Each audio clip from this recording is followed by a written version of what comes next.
Dalam nama Bapa dan Putra dan Roh Kudus. Amin.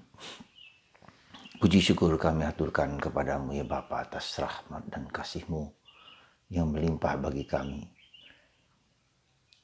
Engkau memberikan kepada kami Putra-Mu Yesus yang menebus, menyelamatkan kami semua dari belenggu dosa lewat kematian dan salib Yesus. Hari ini kami merayakan pesta Yesus diangkat, disalib. Semoga salib menjadi tanda kemenangan kami untuk mengatasi kelemahan dan keterbatasan kami, kekurangan dan kerapuhan kami. Demi Kristus Tuhan dan pengantara kami. Amin. Para saudara, pada tanggal 14 September 2020, hari Senin, kita diajak untuk merenungkan aspek mendasar dari karya keselamatan Tuhan, yaitu salib. Salib merupakan tanda kemenangan. Kita selalu mengatakan mari kita membuat tanda kemenangan Kristus. Tetapi kita lihat bahwa meskipun kita mengatakan tanda kemenangan, tetapi peristiwanya sendiri adalah peristiwa yang mengenaskan. Peristiwa yang tragis, di mana seseorang mengorbankan dirinya, mengorbankan hidupnya, mengorbankan segala-galanya demi seseorang, demi manusia, demi kita semua. Ya. Karena itulah maka sesuatu yang paradoks dalam kehidupan kita. Kita tahu sebetulnya dengan membuat tanda salib, kita kemenangan karena apa? Karena kuasa dosa dihancurkan, karena iblis dikalahkan, karena keangkuhan manusia, keangkuhan iblis yang menjadi sumber dari kehancuran manusia.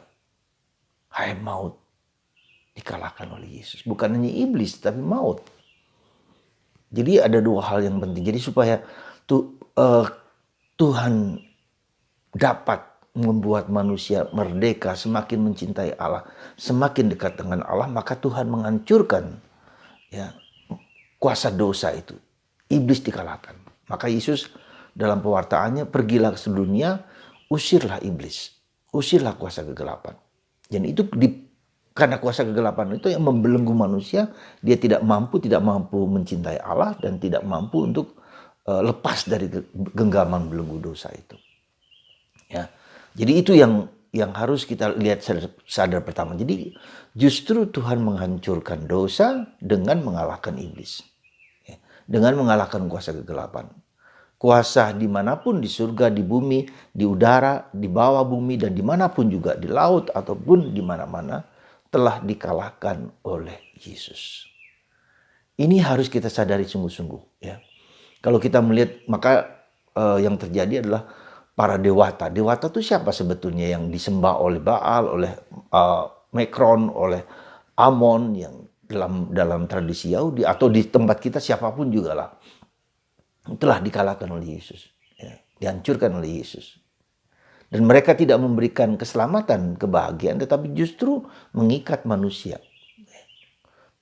Tentu bisa saja manusia menjadi punya kuasa, punya kuat, punya daya kanuragan dan seterusnya. Tapi itu justru membelenggu hidupnya, menghancurkan hidupnya. Yesus justru membebaskan manusia dari segala kuasa-kuasa manapun di dunia ini. Dan itu harus kita sadari. Jadi, dengan demikian Yesus tidak hanya membuat manusia dibebaskan oleh kuasa kegelapan, kuasa dosa manapun, tetapi Yesus mengalahkan kematian yang disebabkan oleh kuasa kegelapan itu. Membuat mati itu artinya bukan hanya mati dikuburkan, tetapi mati ya tidak dapat kemana-mana. Justru dalam kegelapan, justru dalam bencana, justru dalam kehancuran dia ya, selama-lamanya. Nah, justru Yesus dengan salib itu menghancurkan kuasa kegelapan, menghancurkan kematian, dan memberikan kehidupan kekal, keabadian. Nah, ini jadi dua sisi yang penting di sini. Adalah sisi bahwa kita dibebaskan dari segala kuasa manapun, tetapi kita dibuka suatu cakrawala, suatu harapan, suatu janji bersama Allah, bersama Bapa, bersama Putra keabadian. Jadi dua hal itu. Nah, saudaraku yang terkasih dalam Kristus, Yesus sudah menghancurkan itu. Sudah. Kuasa dosa, kuasa kegelapan, dan kuasa kematian sudah dikalahkan. Ya, itu. Nah, karena itulah yang kedua, perspektif yang kedua yang harus kita jalankan, sekali lagi, kuasa kegelapan, kuasa kelemahan, kuasa dosa itu ada dalam diri kita. Ya. Bukan sesuatu yang di luar diri kita. Kita punya kelemahan, kita punya kekurangan, kita punya kerapuan, punya keterbatasan, segala macam. Itu bisa menjadi kelemahan, keterbatasan, ketidakmampuan kita untuk mengikuti Yesus. Gitu. Ya. Nah, sekarang ini Yesus yang telah menghancurkan dosa itu sudah ada dalam diri kita, dan Yesus bersama saya, bersama kita mengalahkan dosa, kelemahan, keterbatasan itu. Ya, jadi proses. Ketika Yesus sudah menghancurkan dosa, tapi sekarang di dalam diri saya proses. Ya. Apa saja penderitaan saya, apa saja salib saya, apa saja problem saya, apa saja kesulitan saya, whatever. Ya. Entah itu yang disebut luka batin, entah itu disebut dosa, entah disebut keras kepala, ya 7 dosa ya, yang kita ada dalam diri kita. Itu semua ada dalam diri kita. Tidak lepas. Nah, ketika kita dibaptis memang dosa asal itu dihapus, tapi akibatnya tetap ada. Nah, justru itulah perjuangan kita bersama Yesus. Maka kita berjuang bersama Yesus. Jangan sendirian. Kalau kita sendirian kita akan nestapa, kita akan tidak mampu, kita tidak akan kuat. Karena penderitaan begitu luar biasa, maka bersama Yesus. Kita ditolong oleh Yesus, dibantu oleh Yesus, dibantu oleh Roh Kudus. Maka ketika Yesus kembali ke surga, aku akan memberikan penolong, yaitu roh penghibur, roh kekuatan yang membantu kita supaya kita dapat menghancurkan kuasa-kuasa ataupun dosa-dosa dalam diri kita. Nah, ini yang proses ini. Nah, proses misteri Paskah itu sekarang terjadi dalam diri kita. Nah, yang seringkali menjadi kesulitan kita adalah bahwa kita menolak, ya. Ketika kita menghadapi kesulitan, penderitaan itu kita menolak, gitu loh. Kita seperti kita merasa, sungguh-sungguh berat, gitu loh. Ya, maka kita mohon rahmat bahwa kita bersedia menerima dosa, kelemahan, apapun juga akibat dari diri kita sendiri atau dari siapapun, kita tanggung, kita bersama-sama Yesus untuk bisa mengatasi ya, keberdosaan, kelemahan, keterbatasan itu. Jadi saudaraku yang terkasih dalam Kristus, semoga pada perayaan pesta pengangkatan salib suci ini kita semua dikuatkan, diteguhkan untuk berjuang terus-menerus. Ya, berjuang terus-menerus. Ya. Takkan hentinya kapanpun, bahkan sampai akhir hidup kita sekalipun. Maka kita mempunyai penolong Yesus Kristus, mempunyai penolong Roh Kudus, mempunyai penolong Bunda Maria, mempunyai penolong Santo Yosef, dan semua orang kudus lain menolong kita untuk tetap setia, untuk mendapatkan kehidupan kekal. Ya, dengan mengalahkan dosa dan ego kita dan seterusnya. Nah, itu suatu proses yang panjang yang sedang kita jalankan. Maka mari saudaraku, kita terima salib, penderitaan apapun juga sebagai bagian dari kita untuk menanggung salibku sendiri. Maka Yesus mengatakan, tanggunglah salibmu sendiri. Ya. Tanggunglah salib, maka tanggunglah salibmu bersama saya. Pikulah kuk yang kupasang bersama saya. Jadi, dan kuk yang kupasang itu adalah kuk yang lemah. Karena sekali lagi selalu saya katakan, kuk itu adalah dua bajakan itu. Yang satu Yesus, yang satu kita. Ya, seperti sapi atau kerbau di sebelah kanan Yesus, di sebelah kiri saya. Belajarlah daripadaku. Jadi sebetulnya membajak tanah yang keras itu pertama-tama adalah kekuatan Yesus. Kita belajar dari Yesus. Kita bersama Yesus.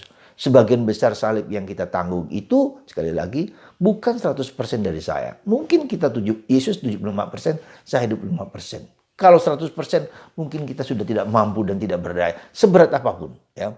Seberat apapun. Dan itulah keyakinan gereja. Ketika kita menghadapi salib, menanggung salib, 75% katakanlah. Ya, katakanlah demikian. Ditanggung oleh Yesus. Kita 25%. Ya.